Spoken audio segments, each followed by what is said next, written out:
নমস্কার বন্ধুরা, তৃপ্ত আহারে স্বাগত জানাই। আমি অনুসুয়া চলে এসেছি দুর্দান্ত দুটো রেসিপি নিয়ে। একদিকে আছে লাউ শাকের রেসিপি আর চিকেন কষার রেসিপি। এই চিকেন কষা কিন্তু না দেখলে বুঝতেই পারবেন না কতটা সুন্দর রেসিপি। সম্পূর্ণ আলাদাভাবে এটা আমি তৈরি করেছি। এরকম লাল লাল চিকেন কষা পাতে পেলে যা লাগবে না। তো চলুন বেশি দেরি না করে এবার শেয়ার করি কিভাবে বানালাম, তাই পুরো ভিডিওটা দেখতে থাকুন। এখানে আমি মুরগির মাংসটা ধুয়ে জল ঝরিয়ে নিয়ে চলে এসেছি।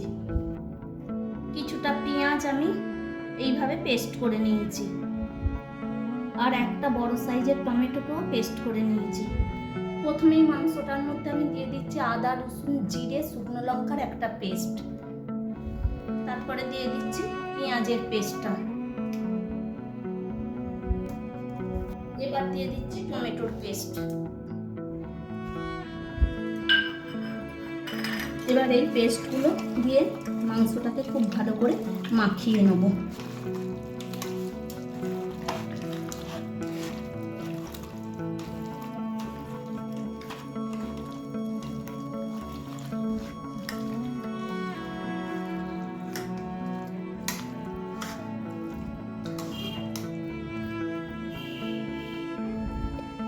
মাংসটা খুব ভালোভাবে মশলাগুলো মাখানো হয়ে গেছে। এবার এইভাবে আমি কিছুক্ষণ রেখে দেবো। এদিকে আমি শাকটাও কেটে নিয়েছি। এটা লাউ শাক, ঝিঙে আর আলু। গরম ভাতের সাথে দুপুরে এই রেসিপিটাও থাকবে। তো চলুন লাউ শাক আর চিকেনটা কিভাবে তৈরি করি দেখুন। গ্যাসটা অন করে দিয়ে একটা কড়াই বসিয়ে দিলাম। দিয়ে দিলাম কিছুটা সরষের তেল। তেলটা গরম হয়ে গেছে। এবার শাকটা আমি এর মধ্যে দিয়ে দিচ্ছি।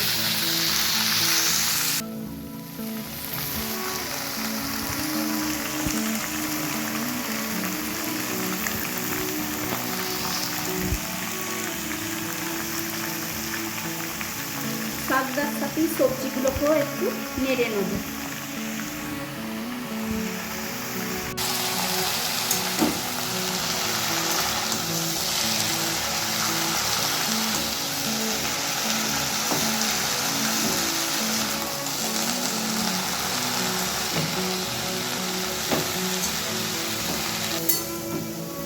শাকটা দেখুন অনেকটাই কমে গেছে।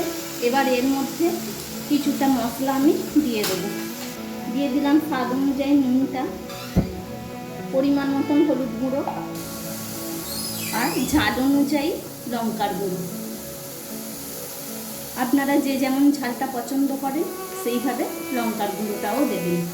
দিয়ে দিলাম অল্প একটু সর্ষে বাটা। এবার সবটাকে খুব ভালোভাবে মিশিয়ে নেব।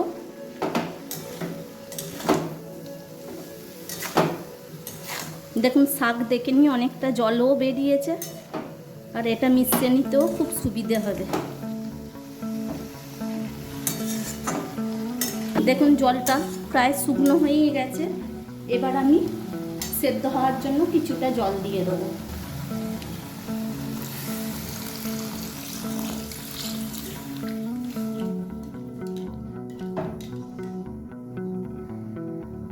একটা ঢাকা আমি দিয়ে দিলাম।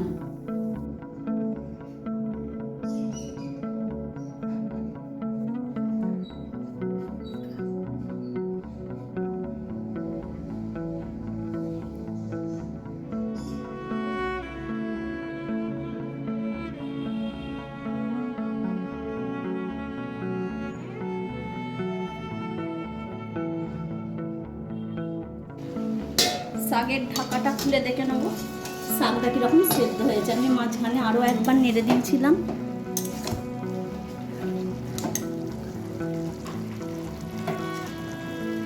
আলুও সেদ্ধ হয়ে গেছে আর ডাঁটাগুলোও খুব ভালো সেদ্ধ হয়ে গেছে।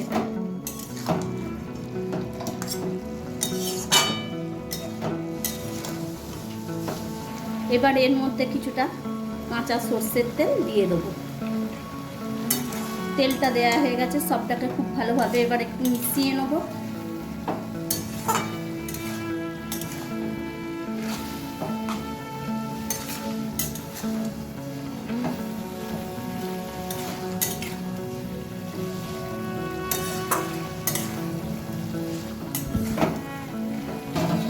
এবার একটা ঢাকা দিয়ে মিনিট 5 রেখে দেবো। গ্যাসের ফ্লেমটাকেও অফ করে দিলাম। ফোড়নের জন্য 2 শুকনো লঙ্কা, 10-12টার মতন গোলমরিচ, 2 তেজপাতা আর 4টে ছোট এলাচ নিয়ে নিয়েছি। গ্যাসটা অন করে দিয়ে একটা কড়াই বসিয়ে দিলাম। দিয়ে দিলাম সরষের তেল। তেলটা গরম হয়ে গেছে, খুব সামান্য একটু চিনি প্রথমে ফোড়নে দিয়ে দিলাম। তেজপাতা 2 এখন তুলে নিয়েছি, বাকি ফোড়নগুলো সবই দিয়ে দিলাম। ফোড়নটা খুব ভালোভাবে ভেজে নিয়েছি। এবার এর মধ্যে অল্প একটু পেঁয়াজ কাটা দিয়ে দিলাম 1/2 কাঁচা লঙ্কা। সবটাকে একটু ভালো করে মিশিয়ে নিচ্ছি। এবার এই পেঁয়াজের ওপরে 2 তেজপাতা আমি দিয়ে দিলাম।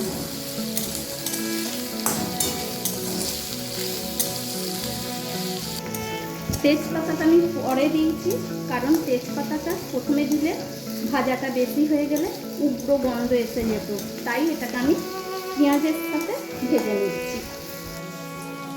মাংসটাও বেশ খানিকক্ষণই ম্যারিনেট করে রাখা হয়েছিল।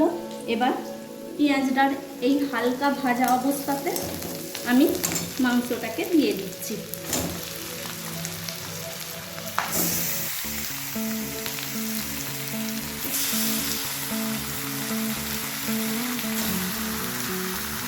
এই গ্রেভিটাকেও দিয়ে দিচ্ছি। এবার মাংসটাকে আমি খুব ভালোভাবে কষিয়ে নেব। আমি মিনিট 4-5 মতন এইভাবে নেড়ে নিয়েছি। মাংসটা থেকে ভালোই জল বেরোতে শুরু হয়েছে। এবার আরও কিছু মশলা আমি দেবো।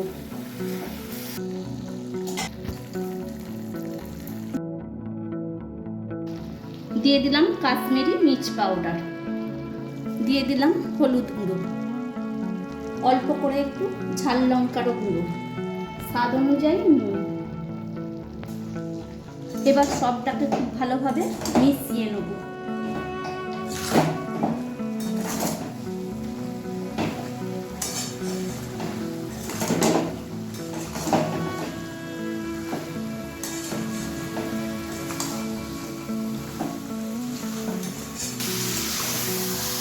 আর চিকেনের মধ্যে কোনো রকম জল নেই। এবার চিকেনটা যে পাত্রে ম্যারিনেট করে রেখেছিলাম সেই পাত্রটা দিয়ে অল্প একটু জল দিয়ে দিলাম। আবারও সবটাকে খুব ভালোভাবে মিশিয়ে নেব। আজকে বেশ মাংসটা একটু ঝাল ঝাল হবে। কালারটা দেখুন কত সুন্দর হয়েছে। বাটা মশলাও দিয়েছি,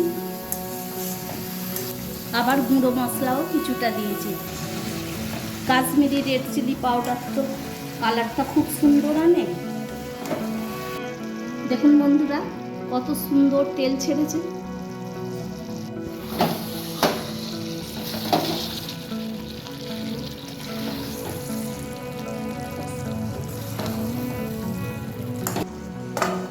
এবার ঢাকাটা দিয়ে মাংসটাকে সেদ্ধ করে নেব। 10 মিনিট পর ঢাকাটা খুলে দিলাম। মাঝখানে আরও একবার আমি নেড়ে দিয়েছিলাম। দেখুন খুব ভালোভাবে কষাটা হয়ে গেছে। চলুন এটাকে এবার আমি নাপিয়ে নিচ্ছি। বন্ধুরা আমার তো 2টো রেসিপি তৈরি হয়ে গেছে। এই 2টো রেসিপিকে আমি গরম ভাত দিয়ে পরিবেশন করব। আপনারা চাইলে লুচি, পরোটা, লাচ্চা পরোটা, ফ্রাইড রাইস সবের সাথে চিকেনটা পরিবেশন করতে পারেন। যদি রেসিপি 2টো ভালো লেগে থাকে অবশ্যই লাইক, শেয়ার, সাবস্ক্রাইব করে দেবেন। পরের দিন আরও কিছু ভালো রেসিপি নিয়ে চলে আসবো। Thank you.